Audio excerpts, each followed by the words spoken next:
Hey there, everyone. Winter is here yet again. That's right. Last night, well, actually 2 days ago now, Yeah. was behind. was the 5th episode of season 7 Game of Thrones, Eastwatch.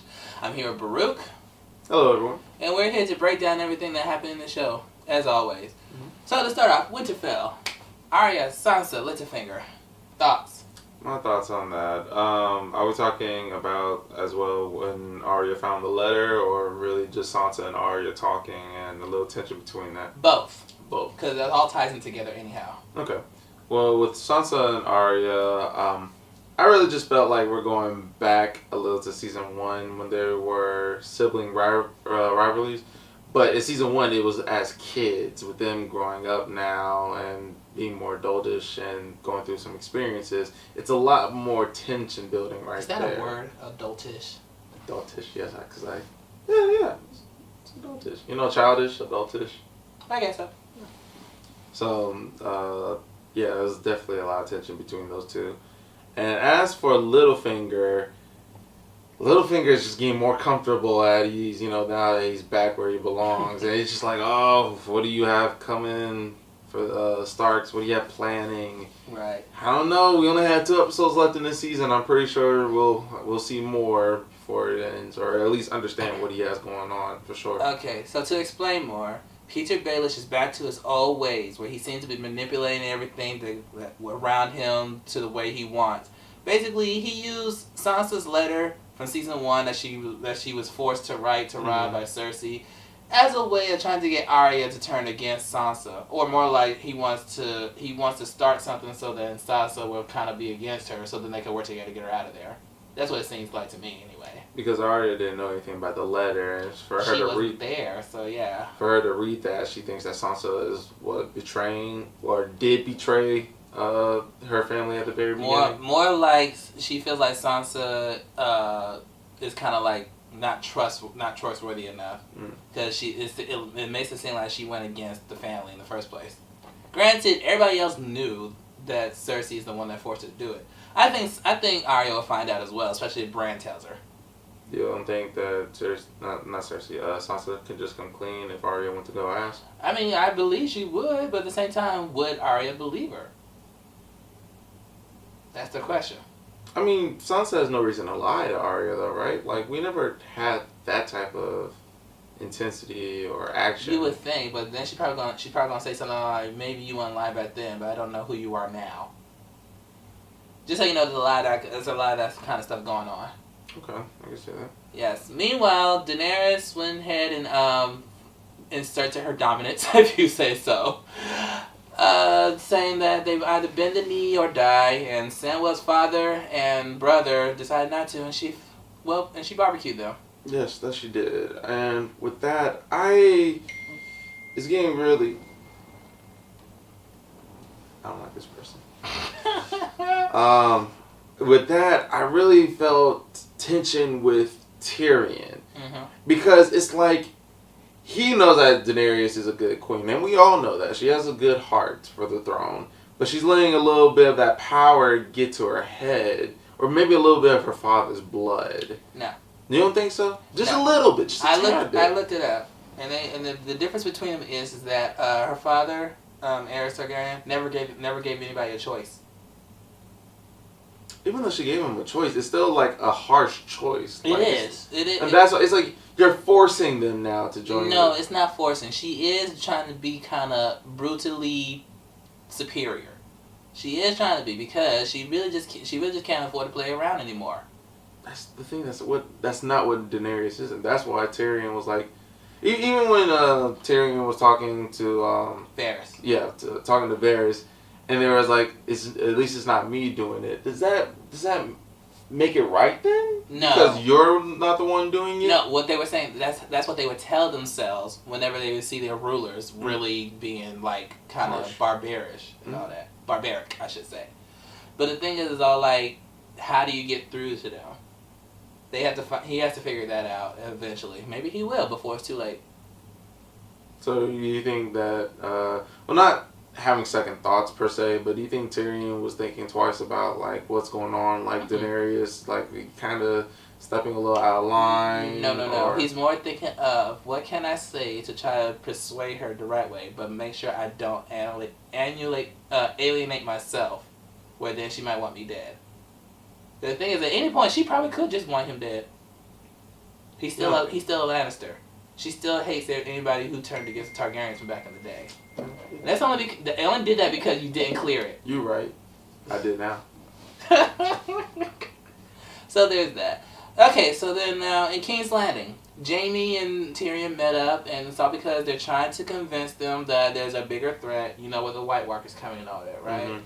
And then Jaime seems to understand. Yeah, I expected that, because Jaime always had a soft spot for Tyrion. And even when he said that, I told Bronn, if I saw you again, I will cut you in half, which... Let it go. No. These people have to know. How is there not a joke after that? He's already the half man. Like, something that would make me the quarter man. Like, come on. Yo, come on. I'm not the only one that thought that. He said that back in season 2. You should have brought it back up then. Like, it makes the moment more happy, somewhat. This is not a happy time. Well, at least he has to, make sure Jaime's settled, like, as long as he can get somewhat of a smile, like, okay, something. Apparently it's not needed, because as we said, it looks like Jaime might be believing him. Could be turning up a new leaf. Because then he went to Cersei. Mm-hmm. Cersei, he told Cersei that Olenna confessed to Joffrey's murder, although she didn't reveal that she did it with Peter Baelish as well, so that might play something down the line. Mm-hmm. But Cersei now understands. She believes. Apparently she no longer blames Tyrion and Sansa for Joffrey's death. So now what? We gonna listen to Tyrion? I don't know. No, now she probably has a clearer picture as to better handle things as opposed to just going off the deep end all the time. But then again, now she's pregnant with her 4th child, so she just go right back to it. I don't know how that's gonna play out. We have less than 10 episodes left. How's that? You don't even have enough time to give birth to the child. At this point. If they want to, they'll let a whole bunch of time. Well, Cersei's gonna die. That is a fact. But now she might die during childbirth. Ooh, I like that. All that smack you talked about Tyrion when he came out the womb, and now it's gonna happen to you. Bring it back to you, Cersei. Dang it, what if the child ends up being a dwarf as well? Ooh! Snap! I didn't think of that, just so you know. I swear. I just chanced upon this. I promise. That's actually pretty good, though.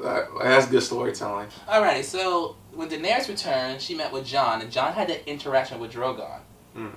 Basically, okay, so if anybody who doesn't know, it's kind of like a callback to how dragons have an affinity for Targaryens. Mm. So with him doing that, it's supposed to be like there's signs of his Targaryen blood. They still don't know, but she should see something. How? Because she saw how Drogon reacted to Jon. As I just said, it's been said that the dragons only do that with actual people with Targaryen blood. Oh, got you. So doesn't that mean that Jon is actually the rightful king? Yeah, we already know that. With Jon actually being our Targaryen. By the way, before I get there, Samwell back in the Citadel was trying to tell his maesters that the threat is real, but they wouldn't believe him, right? Mm-hmm. Then with Gilly, she reads in the book that Rhaegar Targaryen apparently had his marriage to Elia Martell annulled and married somebody in secret, which makes it look like he married Lyanna Stark. And that was before Jon was born, so Jon would be a legitimate Targaryen. So if that's the case, yes, he would rank ahead of Daenerys when it comes to the throne. And Sam, did you notice that in the book? That means Jon is a Targaryen? What? Samwell, when Gilly... Samwell, he kind of let it go over his head because he's just so frustrated with all they were doing. So you don't blame him when he took the books and ran away? Do I blame him? Yes and no.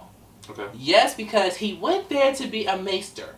There is no maester at Castle Black. He said I'd be more useful to you if I actually get my license. He didn't do that. But yes, I can understand him leaving because he pretty much lost faith in all that he was doing there anyhow. Because they didn't turn out to be anything what he thought they would be. Yeah, and they kind of were pushing him around, even though you could tell. Not even that. It's just kind of like they just disregard everything that he had to say, and I think he kind of felt like what his father used to say about them was true. Because then he said a quote about how I'm tired of reading about better men. That's what his dad said last season. So there was that. So then, by the way, when Tyrion and Devos went back to King's Landing, Gendry came back into the show, who's been gone since season 3. Mm-hmm. And apparently it has taken up his father's ways and all that with the Warhammers, wearing his colors, is leaving the family that killed his dad, and seems to be the right ally for them. And he joined the mission along with Jon and Devos, and Jorah came back. Because they decided that since Bran saw that the Night King is heading towards Eastwatch, they're going there to try to stop them. And who do they run into when they get there? It wasn't Jon, was it? No, the Hound. And? The eye guy. The Brotherhood without banners. Yeah. Ben. Yes, and everything, and that big old scene was finna turn into a bloodbath because everybody has bad blood with each other. But luckily, Sandor managed to quell all that, rally them together for this mission. They've gone across the wall. Huh? I thought it was Jon that did that. No. Because when he was like, no. we're all on the same side? Yes, Jon did do that after Sandor had said, would y'all cut it out because we're all here to do the same thing anyway. And that's when Jon was like, he's right. Yes. Okay, understandable. And so now, they're on this mission to try to bring back proof of the White Walker's existence, to try to convince Cersei to join their cause. Although Cersei seems to be planning her own version of the wedding because she's talking about using her father's tactics to win. Like, oh god, it's just all bad. I think this is a crazy idea to go get a White Walker to come back to prove to Cersei. Like, let me ask you something. Do you feel as if this show is going a little bit too quick? Not, I don't want to say rush, but just a little too fast. This season is the fastest paced season. Yeah, yes. okay. Is it too fast? No. You don't think it's too fast? Because I was just thinking like moments to where like in the last episode for them to say how Tyrion is going to go talk to Jaime and try to convince him. Mm-hmm. And just a couple scenes later, he makes it to King's Landing. Yes. And I was thinking, like, that's a little, like... Now, if you're talking about location-wise... Well, that's just an example of how I feel like But I was going to say, I can understand if you feel like it's moving really fast, because it seems like they can jump from one location to the next, where it seems like back in past episodes that it wouldn't happen as fast. Because they have to travel. Yeah. But the idea is back then they really were trying to make it seem like you understood the distance between certain places, kind of to let you know that they can't make it within a day. No. So basically, since that's already been established, now they're just not trying to remind people of that. That's all it really is. Is that they feel like they've already done that, so they don't have to do it again. We understand that a good amount of time passes when they're going between Dragonstone to King's Landing, from King's Landing to Dragonstone, and then from Dragonstone to Eastwatch by the Sea. But you think this is the most fast-paced season? So it is the most fast-paced season. This is the shortest season. Until next season. So, So anyway, this episode to me was very good. Wasn't to me not better than last week's. Because last week's still my favorite. I know it's not I know last week's was not your favorite either. Yeah. But that's just where I stand. So is episode 3 still your favorite season? Episode this season so far, yeah. Okay. 3. Well, episode 6, which apparently is called "Death Is the Enemy," airs Sunday, August 20th, and we'll be there for it. Baroque, where can these people find you? Guys, you can find me on Instagram, Facebook, Twitter, Baroque Barocco. You can find more content on this channel. You can look at my mother's channel to see more content that I work with her on that one. And yeah, that's about it for now. And of course, you can find me on Facebook at Kevin Ware Jr. for now. Mm-hmm. Alright, thank y'all everybody. We'll see you next time on episode 6 of Game of Thrones. Peace out. See ya.